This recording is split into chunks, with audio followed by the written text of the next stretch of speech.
So while everyone else is playing Horizon or Elden Ring, I decided to play the Pixel remaster of Final Fantasy VI.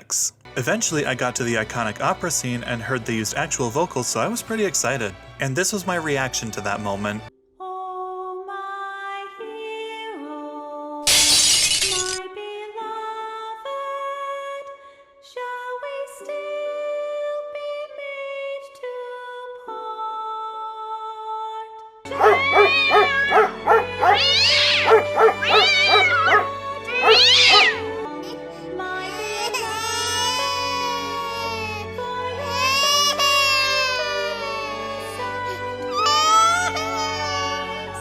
Yeah, we're definitely going to be talking about that, along with other little story changes made to the game. I also want to discuss some things that could be changed to fix some glaring game design problems. Now, I do want to make it abundantly clear that I do love Final Fantasy VI.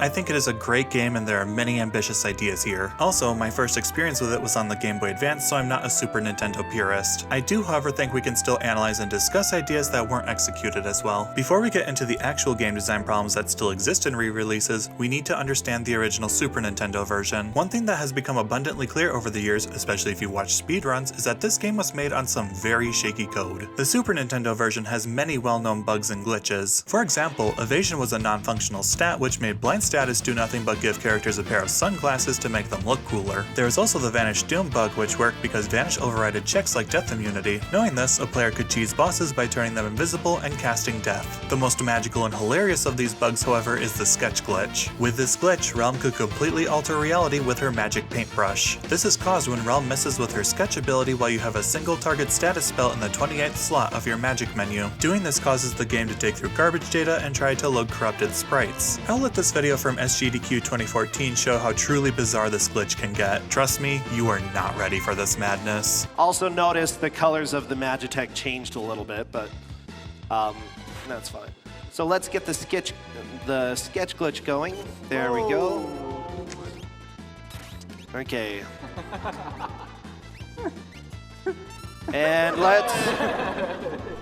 And here we go. Here we go. This is what we were waiting for. So I activated the tier switch, which happens in Kefka's Tower when you're fighting the final boss. So right now it's moving us up to the second level. However, it takes us to this map instead. We've got 4 terrors, as you can tell. Well, one's an imp.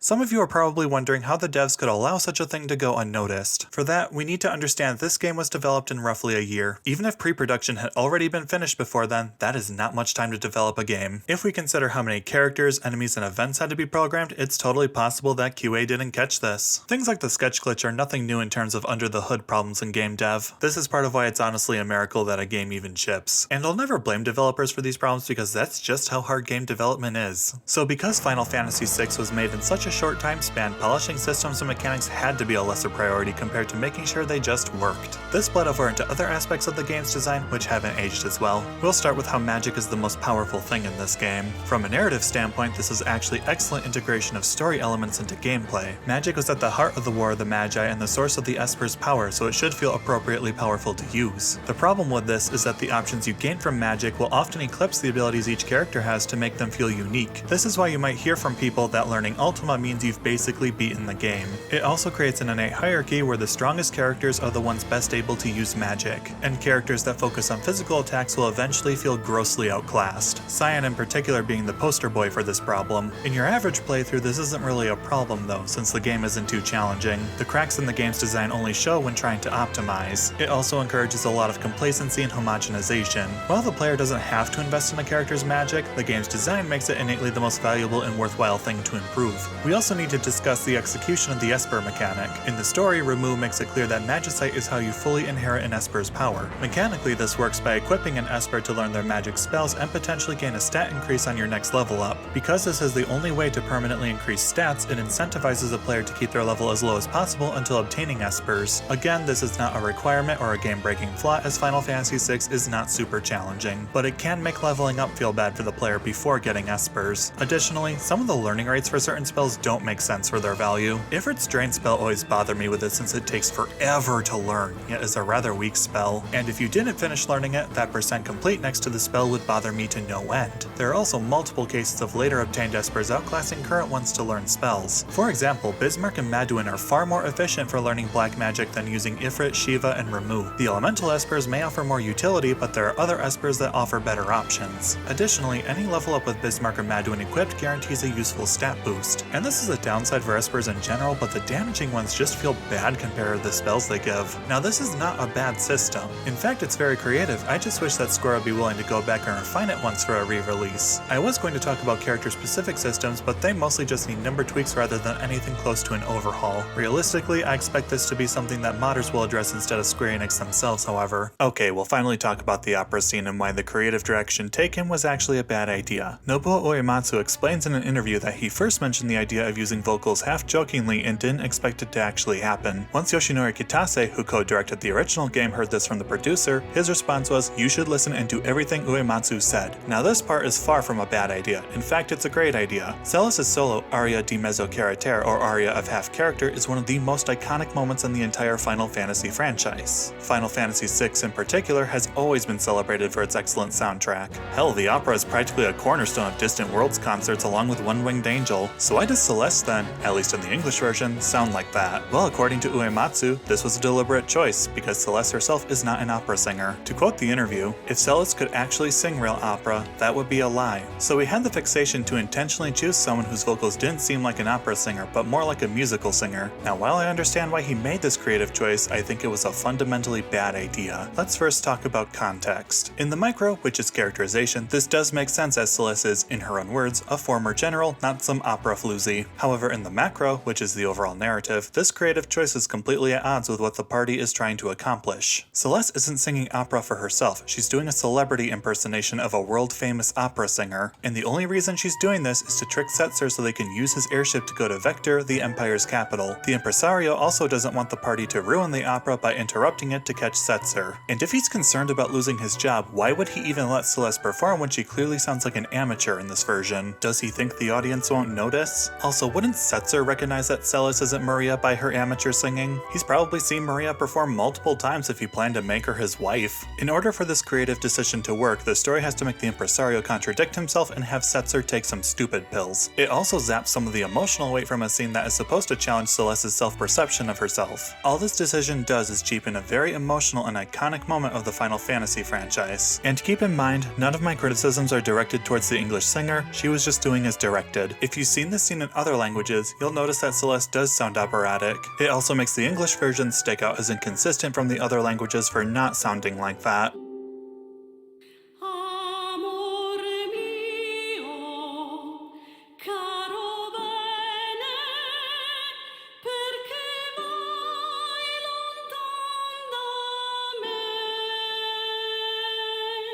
This entire decision is like if Disney had chosen to use an amateur cover instead of Jodie Benson for Part of Your World and released that in the final movie. Would people feel the same emotional connection to that scene if it was performed by a weaker and less emotional voice? I seriously doubt it. These big musical moments are driven almost purely by emotion, and we're willing to suspend our disbelief because we allow ourselves to feel the scene's emotionality. Aria di mezzo caractere is the same way. We can accept that Celis has an amazing singing voice in other versions because that is what is appropriate for the emotions of the scene. Outside of the mediocre singing, there are other small changes made that when viewed together do affect the story. Articles have already pointed out how odd it is not to have the credits roll during the Magitech March. Without the credits to occupy our attention, this scene has weaker pacing overall and can easily feel like it drags. Another small change is made when Terra flashes back to her time under the Empire. During the scene with Gestalt, they changed the one-arm salute to everyone raising both arms up. Already this looks silly and more in line with a cult worshipping their deity than conveying the dread of a militaristic empire. And yes, the original salute does lean into Nazi imagery, but considering the Gestalian Empire is very much a fascist regime, I think it's appropriate. This isn't a story beat so much as an aesthetic change, but it does visually affect the tone. Because the Game Boy Advance didn't have a backlit screen, the original palette for the world map had to be lightened to make it more visible. This palette was maintained for the Pixel Remaster despite being a PC and mobile release, both of which have backlit screens. And the end result is that we lose some of the rustic visual tone the world map was able to convey. This is especially annoying in the world of Ruin, where the colors look far too light for a planet that has been ravaged for a year. Now, a scene where a smaller change has a big effect is after Cyan chases his family after they boarded the Phantom Phantom Train. After this scene, it's silent while Cyan just stands at the end of the platform. We control Sabin and can try to talk to Cyan, but he doesn't respond. Not even a text box appears. You can't open the menu and can only run around the platform in utter silence for a few moments before the screen fades to black. Even today, I think this is a rather profound use of restricting the player in a meaningful way to convey a heavy story beat. However, in the Pixel Remaster, Cyan does have a text box, and the moment you talk to him, the scene ends. I was actually more frustrated with this change than the opera. It's no longer a moment that forces the player to pause and reflect on how much grief Cyan must be feeling and how helpless we are in the moment to do anything about it. This decision essentially treats Cyan's pain as an inconvenience to the player. Another small change that caught my eye was a line of text Edgar says about Realm. In the GPA script, he makes a grim comment about hoping Realm lives long enough to become a young woman. This is appropriate within the context of the narrative, given the Empire is primed to unleash a catastrophe upon the world. In the Pixel Remaster, this line is changed to Edgar saying that Realm will break a few hearts when she grows up,